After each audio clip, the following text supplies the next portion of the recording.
Hello guys, welcome back to Ashira Game Vlogs.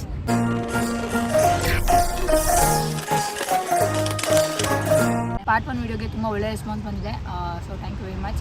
ಹೀಗೆ support ಮಾಡಿ. And ತುಂಬ ಜನ ಕಮೆಂಟ್ ಹಾಕಿದ್ದೀರಾ ಯಾವ ಸಬ್ಜೆಕ್ಟ್ ಈಸಿ ಇರುತ್ತೆ, ನಿಮ್ಮ ರ್ಯಾಂಕ್ ಎಷ್ಟು, ನಿಮ್ದು ಯಾವ ಕಾಲೇಜ್ ಅಂತ. ಸೊ ನಿಮಗೆ ಈ ವಿಡಿಯೋದಲ್ಲಿ ಎಲ್ಲ ಆನ್ಸರ್ ಮಾಡ್ತೀವಿ. ಮತ್ತು ಇಂದುವರೆಗೂ ಈ ವಿಡಿಯೋನ ನೋಡಿ. ಮತ್ತು ಗೈಸ್ ಯಾರೋ ಒಬ್ಬರು ಕಮೆಂಟ್ ಮಾಡಿದ್ರಿ ಯಾವ ಸಬ್ಜೆಕ್ಟ್ ಈಸಿ ಇರುತ್ತೆ ಅಂತ PCMಲ್ಲಿ. So chemistry will be little easy compared to physics and maths. ಮತ್ತು ತುಂಬ ಟೈಮು ಇದೆಯಲ್ಲ, ಡೈರೆಕ್ಟ್ ಕ್ವಶನ್ಸ್ ಇತ್ತು ನಮಗೆ. ಲಾಸ್ಟ್ ಇಯರ್ಸ್ ನೋಡಿದ್ರು ಕೆಮಿಸ್ಟ್ರಿ ಯಾವುದು ನ್ಯೂಮರಿಕಲ್ಸ್ ಅಂತೆಲ್ಲ ಕೇಳಲ್ಲ. ಬಟ್ ಫಿಸಿಕ್ಸ್ ನೋಡೋಕೆ ಹೋದರೆ ನಮಗೆ ಬರೀ ಥಿಯರಿ ಕ್ವಶನ್ಸ್ ಬಂತು. ಕಂಪೇರ್ಡ್ ಟು ಲಾಸ್ಟ್ ಇಯರ್ಸ್ ಎಲ್ಲ ಬರೀ ನ್ಯೂಮರಿಕಲ್ಸೇ ಕೊಟ್ಟಿದ್ರು. ನೀವು ಎಡಕ್ಕೂ ಪ್ರಿಪೇರ್ ಆಗಿ ನ್ಯೂಮರಿಕಲ್ಸ್ ಆ್ಯಂಡ್ ಥಿಯರಿಗೆ. ಕೆಮಿಸ್ಟ್ರಿಯಲ್ಲೇ ಒಂದಿಷ್ಟು ನ್ಯೂಮರಿಕಲ್ಸ್ ಇರುತ್ತೆ, ಅದು ಬೇಕಿದ್ರೆ ಟ್ರಿಕ್ಕಿಯಾಗಿ ಕೊಡ್ಬೋದು. ಆ್ಯಂಡ್ ಫಿಸಿಕ್ಸ್ ನಮ್ಗೆ ಲಾಸ್ಟ್ ಇಯರಲ್ಲಿ ಬರೀ ಥಿಯರಿ ಕ್ವೆಶನ್ಸ್ ಇತ್ತು, ನ್ಯೂಮರಿಕಲ್ಸ್ ಕಮ್ಮಿ ಇತ್ತು ಕಂಪೇರ್ಡ್ ಟು ಲಾಸ್ಟ್ ಇಯರ್ಸ್.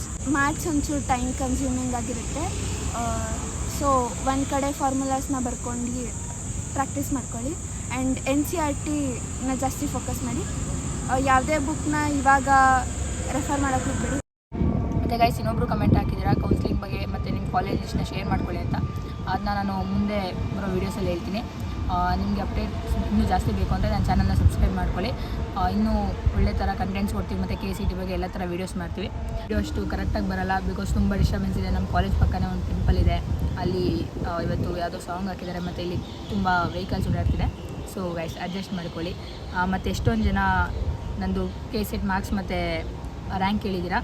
ನಂದು PU ಅಲ್ಲಿ ನಂದು ಫಿಸಿಕ್ಸ್ 94 ಬಂದಿತ್ತು, ಕೆಮಿಸ್ಟ್ರಿ 92 ಬಂದಿದೆ, ಮ್ಯಾಥ್ಸ್ 97 ಬಂದಿದೆ. ಸೊ ಟೋಟಲಲ್ಲಿ ನನಗೆ 300 to 83 ಬಂದಿದೆ. ನೆಕ್ಸ್ಟ್ ನಾನು KCET ಮಾರ್ಕ್ಸ್ ಹೇಳಬೇಕು ಅಂದರೆ ಫಿಸಿಕ್ಸ್ 30 ಬಂದಿದೆ, ಕೆಮಿಸ್ಟ್ರಿ 31 ಬಂದಿದೆ, ಮ್ಯಾಥ್ಸ್ 32 ಬಂದಿದೆ. ಸೊ ಟೋಟಲ್ 93 ಬಂದಿದೆ 180ಗೆ. ಇದನ್ನೆಲ್ಲ ಆ್ಯಡ್ ಮಾಡಿ PU 50%, KCET 50% ಅಂದರೆ ಒಂದು 21,890 ಬಂದಿದ್ದು ನನ್ನ ರ್ಯಾಂಕು. ಸೊ ನಮ್ಮ ಮಾರ್ಕ್ಸ್ನ ಮತ್ತು ನಿಮ್ಮ ಮಾರ್ಕ್ಸ್ನ ಕಂಪೇರ್ ಮಾಡ್ಕೊಂಡು ಇವಾಗಲೇ ಎಲ್ಲ ಡಿಸೈಡ್ ಮಾಡೋಕ್ಕೆ ಹೋಗಬೇಡಿ. ಇಟ್ಸ್ ಜಸ್ಟ್ ಇನ್ಫಾರ್ಮೇಷನ್ ಅಷ್ಟೇ. ರ್ಯಾಂಕ್ ಎವ್ರಿ ಇಯರ್ ವೇರಿ ಆಗುತ್ತೆ. ನಾವು 2023 ಅಥವಾ 24 ನೋಡಿದ್ರೆ ನಂದು ರ್ಯಾಂಕ್ 15K 16K ಬರಬೇಕಾಗಿತ್ತು. ಬಿಕಾಸ್ ಇವಾಗ ತುಂಬ ಕಾಂಪಿಟೇಷನ್ಸ್ ಇನ್ಕ್ರೀಸ್ ಆಗ್ತಿದೆ. ಯಾರು ಮಾರ್ಕ್ಸ್ನ ಕಂಪೇರ್ ಮಾಡ್ಕೋಬೇಡಿ. ಈ ವರ್ಷ ಇನ್ನೂ ಕಾಂಪಿಟೇಷನ್ ಇನ್ಕ್ರೀಸ್ ಆಗ್ಬೋದು, ಇಲ್ಲಾಂದರೆ ಕ್ವಶನ್ ಪೇಪರ್ ಈಸಿ ಬರ್ಬೋದು. ಸೊ ಎಲ್ಲ ಥರದ ಮೇಲೂ ಡಿಪೆಂಡ್ ಆಗುತ್ತೆ ನಿಮ್ಮ rank. Actually question paper easy ಇದ್ದಾಗೆ ರ್ಯಾಂಕಿಂಗ್ಸ್ ತುಂಬ ವೇರಿ ಆಗೋಗುತ್ತೆ. ಮತ್ತು ಗೈಸ್ ಯಾವುದೇ ಕ್ವಶನ್ನ ಬಿಟ್ಬಿಟ್ಟು ಬರೋಕ್ಕೆ ಹೋಗಬೇಡಿ. ನಿಮಗೆ ಗೊತ್ತಿಲ್ಲ ಅಂದರೂ ಟಿಕ್ ಹಾಕ್ಬಿಟ್ಟು ಬನ್ನಿ.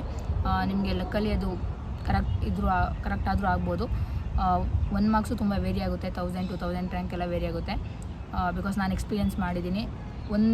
3 ಮಾರ್ಕ್ಸ್ ಏನೋ ನನ್ನ ಫ್ರೆಂಡ್ ನನಗಿಂತ ಜಾಸ್ತಿ ಇತ್ತು, ಬಟ್ ಅವಳದು 19K ಬಂದಿದೆ, ಆದರೆ ನಂದು 21K ಬಂದಿದೆ. ಸೊ ಯಾವುದೇ ಕ್ವಶನ್ನ ಬಿಡೋಕ್ಕೆ ಹೋಗಬೇಡಿ. ಇವಾಗ ಇಬ್ಬರು ಸ್ಟೂಡೆಂಟ್ಸ್ಗೆ ಸೇಮ್ ಮಾರ್ಕ್ಸ್ ಅಥವಾ ಪರ್ಸೆಂಟೇಜ್ ಬಂದಿದ್ದರೆ ಅವರು ಫಸ್ಟ್ ಪ್ರಿಯಾರಿಟಿನ ಫಿಸಿಕ್ಸಿಗೆ ಕೊಡ್ತಾರೆ, ಆ್ಯಂಡ್ ದೆನ್ ಮ್ಯಾಥ್ಸ್, ಕೆಮಿಸ್ಟ್ರಿ. ಕಮೆಂಟ್ಸಲ್ಲಿ ನಮ್ಮ ಕಾಲೇಜ್ ಹಾಗೂ ಬ್ರಾಂಚ್ ಯಾವುದು ಅಂತ ಕೇಳಿದ್ರಿ. ನಮ್ಮ ಕಾಲೇಜ್ ಬಂದು JSS academy of technical education, and ನಮ್ಮ ಬ್ರಾಂಚ್ ಬಂದು CACAML. ಗೈಸ್ ನಿಮ್ಮ ಕ್ವಶನ್ಗೆಲ್ಲ ಆನ್ಸರ್ ಮಾಡಿದ್ದೀವಿ. ನೆಕ್ಸ್ಟ್ ನಿಮ್ಗೆ ಯಾವುದೇ ಥರ ಡೌಟ್ಸ್ ಇದ್ದರೂ ಕಮೆಂಟ್ ಮಾಡಿ. So this is a peak time, ಚೆನ್ನಾಗಿ ಯುಟಿಲೈಸ್ ಮಾಡ್ಕೊಳ್ಳಿ, ವೇಸ್ಟ್ ಮಾಡೋಕ್ಕೆ ಹೋಗಬೇಡಿ.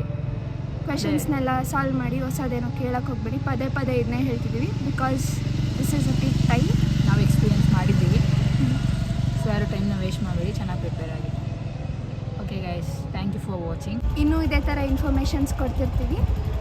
So for further updates subscribe our channel, like, share and comment. ಮತ್ತು ನಿಮ್ಮ ಫ್ರೆಂಡ್ಸ್ ಯಾರ್ಯಾರು KCET ಎಕ್ಸಾಮ್ ಬರೀತಿದ್ದಾರೆ ಅವ್ರಿಗೆಲ್ಲ ಶೇರ್ ಮಾಡಿ.